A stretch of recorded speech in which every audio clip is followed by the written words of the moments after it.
Halo para makhluk bumi, hidup masih gini-gini aja, sama saya juga. Di video kali ini saya akan mengulas alur cerita film Nonstop yang dirilis pada tahun 2014 dan disutradarai oleh Jaume Collet-Serra dan dibintangi oleh Liam Neeson sebagai Bill Mack, Julianne Moore sebagai Jane Summer, Scott McNairy sebagai Tom Bowen, dan masih banyak lagi. Dan saya peringatkan, ini adalah konten full spoiler. Bagi kalian yang belum menonton filmnya, harap ditonton terlebih dahulu. Tanpa berlama-lama, mari kita masuk ke ceritanya. Cus!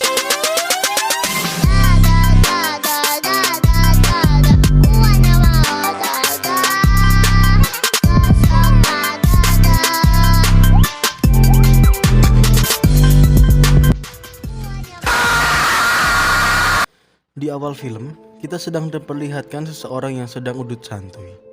Terlihat, dia sedang melamun. Tiba-tiba, ada seorang yang tidak dikenal meminjam korek api untuk menyalakan rokoknya. Terlihat orang tersebut sedang memperhatikan setiap orang yang ada di bandara.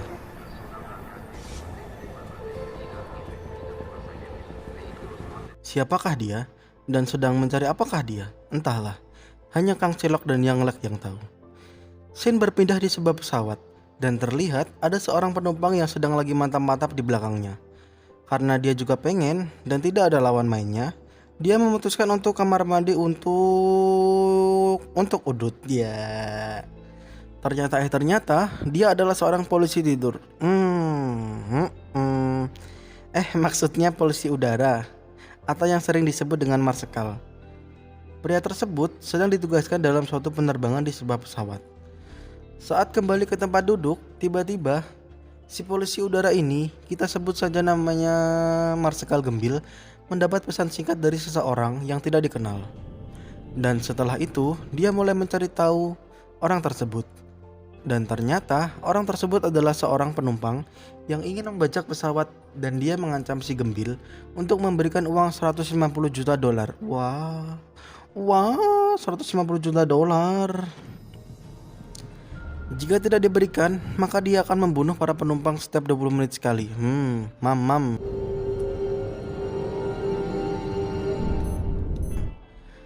Karena merasa dia mulai diancam, maka dia memanggil teman seperguruannya, seorang polisi udara juga. Kita sebut saja si Patkai, untuk mencari kitab suci berkelana dalam bumi, mencari tempat hukuman para dewi, bertindak sesuka hati.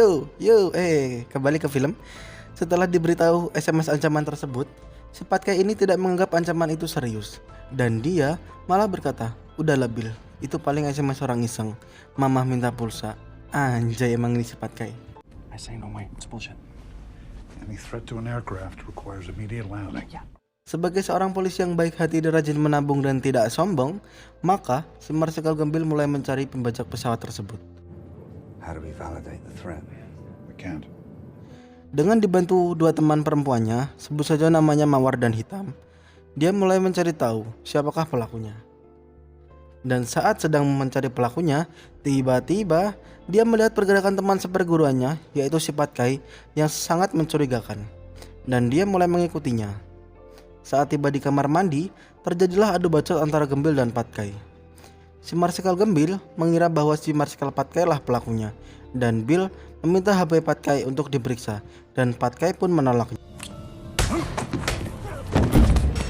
Kemudian terjadilah baku hantam yang tak terelakkan, dan dengan terpaksa si Gembil membunuh si Patkai karena melawan, dan alarm jam pun berbunyi.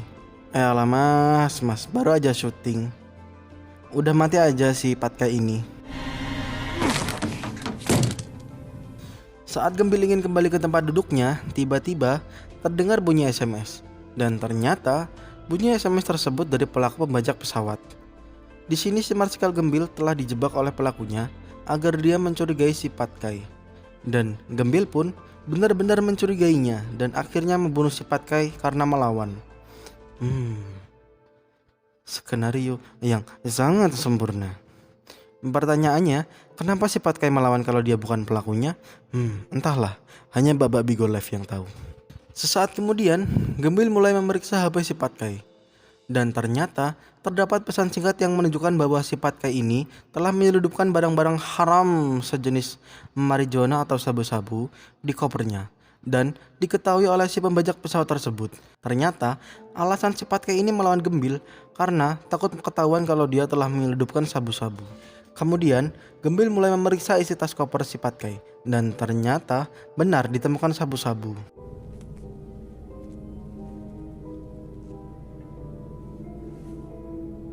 Bill mulai mencari pelaku yang sesungguhnya sebelum ada penumpang pesawat yang menjadi korban lagi. Dan di saat dia sedang memeriksa para penumpang, tiba-tiba dia curiga dengan si Culun yang pernah dia temui waktu di bandara. Kalau kalian lupa siapa si Culun adalah orang yang meminjam korek api di awal scene tadi. I never asked you where you were going. You volunteered that information. Lalu dia menginterogasinya dan kemudian dia lepaskan karena tidak terbukti. Gembil pun melihat jamnya, waktu sudah menunjukkan 20 menit. Tiba-tiba, boom! Pesawat terguncang dan hampir jatuh. Saat diperiksa, seorang pilot sedang sekarat kejang-kejang dan akhirnya meninggal. Si Marsikal Gembil mulai bingung menebak-nebak siapa dan bagaimana pelaku membunuh pilot tersebut, padahal pilot tersebut tidak pernah keluar dari kokpitnya. Marks, god damn it, I thought I told The you. captain's dead. Excuse me? Bill mulai mengatur alarm untuk 20 menit ke depan. Di sini Bill mulai bingung dan menelpon atasannya, memberitahukan kejadian tersebut dan menyuruh agar segera mentransfer uangnya sebelum ada penumpang yang meninggal lagi. Transfer the money, $150 million into your account. Is that something you seriously asking me to do, Bill? Si atasannya ini menolak untuk mentransfer karena nomor rekening tersebut adalah atas nama si Gembil. Dan atasannya menuduh bahwa si Gembil lah yang melakukan pembajakan pesawat tersebut. Di sini, si Gembil tidak ada pilihan lain kecuali harus mencari pelakunya sendiri. Kemudian, Gembil mulai melacak pelaku pembajakan dengan dibantu seorang programmer, sebut saja namanya Bang Black, yang baru dia kenal di pesawat tersebut. Saat dia berhasil menemukan ponsel pelaku, lalu dia membawa orang tersebut ke belakang untuk diinterogasi. Saat menginterogasi orang tersebut, tiba-tiba orang tersebut kejang-kejang dan akhirnya meninggal seperti pilot tadi. Bill mulai pusing dan memutuskan untuk udut. Saat sedang anak-anak udut di kamar mandi, tiba-tiba dia melihat asap rokoknya yang masuk di sebuah lubang. Dan ternyata lubang tersebut langsung mengarah ke ruang pilot pesawat.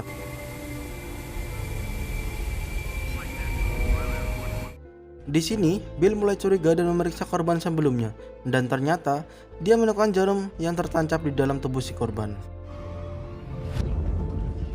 Dengan kata lain, si pembajak membunuh pilot dengan cara yang sama, yaitu menyuntikkan racun kepada sang pilot dengan cara menembakkan jarum suntik lewat lubang di kamar mandi yang langsung mengarah ke kokpit pesawat. Gembil pun mencoba mencari tahu siapakah yang terakhir masuk ke dalam toilet, dan dia pun mencoba bertanya kepada perempuan yang duduk di sebelahnya. Dan sontak, perempuan itu marah kepada Gembil karena telah menuduhnya. Tega kamu mas, tega sama aku mas. Gembil pun akhirnya percaya kepadanya. Sampai saat itu, pelaku belum ditemukan. Saat Gembil mengajak babak tersebut minum, disitulah babak tersebut mencoba mengecek HP si pelaku. Ternyata, HP sang pelaku tiba-tiba mengaktifkan bom waktu.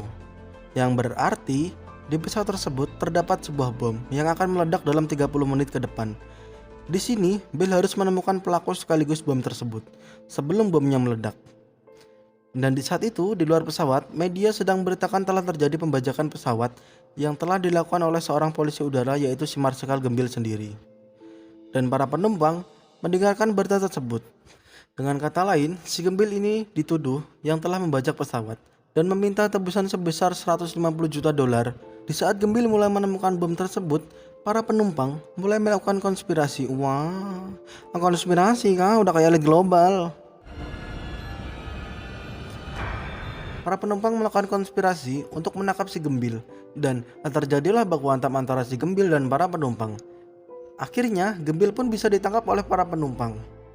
Gembil menceritakan sesungguhnya pesawat tersebut telah dibajak dan ada bom di dalamnya. Gembil mencoba meyakinkan para penumpang bahwa dia bukanlah pelakunya. Seperti apa yang telah diberitakan oleh media, justru dia ingin menyelamatkan para penumpang. Dan yang tidak disangka-sangka, si Culun yang tadi ditangkap oleh si Gembil menodongkan senjata ke kerumunan yang menangkap Gembil dan mereka otomatis bubar.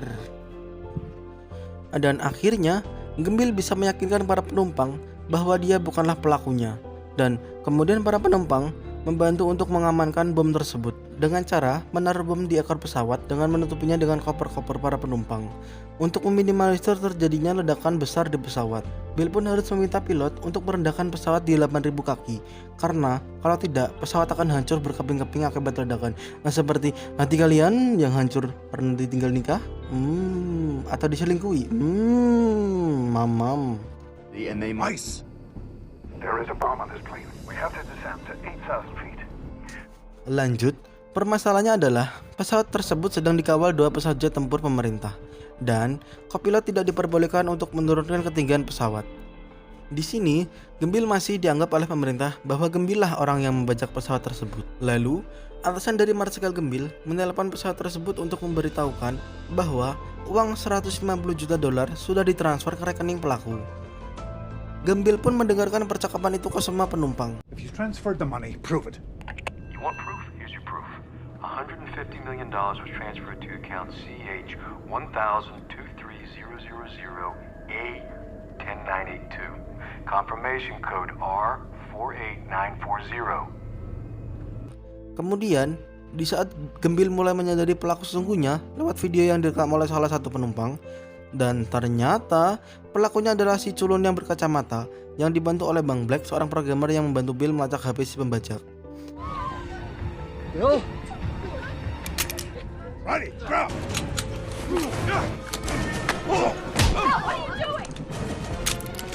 Dan si pembajak berhasil menguasai pesawat tersebut. Salah satu pembajak pesawat tersebut memberikan alasannya bahwa tujuannya membajak bukanlah untuk uang, tapi untuk balas dendam dan meyakinkan kepada dunia bahwa negara tidak bisa melindungi rakyatnya. Dan dia menjelaskan bahwa dia dulu seorang militer yang dimanfaatkan untuk perang oleh negaranya. Dia menganggap negara adalah suatu kebohongan karena negara tidak pernah melindungi rakyatnya. Mereka yang duduk di pemerintahan adalah orang-orang yang mementingkan diri sendiri, bahkan akan menghancurkan masa depan banyak orang demi kepentingannya mereka sendiri. Maka dia membuat skenario pembajakan pesawat yang dilakukan oleh aparatur negara itu untuk menunjukkan ke banyak orang bahwa negara adalah suatu kebohongan. Everyone, we're gonna be okay. There's an air marshal on board. Lanjut pada cerita, tiba-tiba pesawat terjun ke bawah. Ternyata, pilot berusaha menurunkan ketinggian pesawat di 8.000 kaki dan berhasil. Kemudian, terjadilah baku hantam di antara Marsikal Bill dan para pembajak tersebut. Di saat pesawat naik, disitulah Marsikal Bill beraksi dengan slow-mo-nya anak TikTok. Wah, aku suka body. Singkat cerita, si culun dan Bang Black bisa dilumpuhkan oleh Marsikal Gembil. Dan boom, meledaklah bom di ekor pesawat tersebut. Walaupun terjadi ledakan, sang pilot berhasil mendaratkan pesawatnya dengan selamat. Come on, Kyle, you can do this, come on.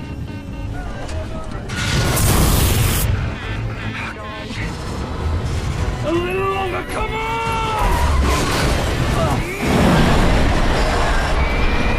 Dan akhirnya, para penumpang bisa diselamatkan.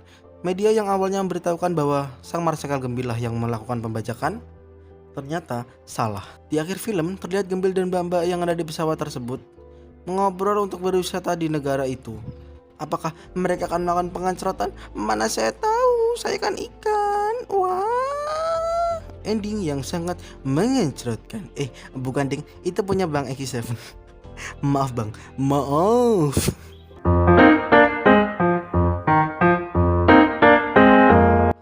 Film ini menurut saya lumayan seru. Kita dibawa menebak siapakah impostornya.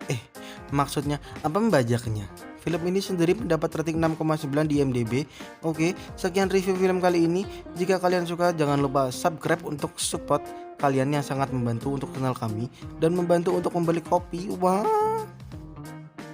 Oke, di channel pamit undur diri. Ciao.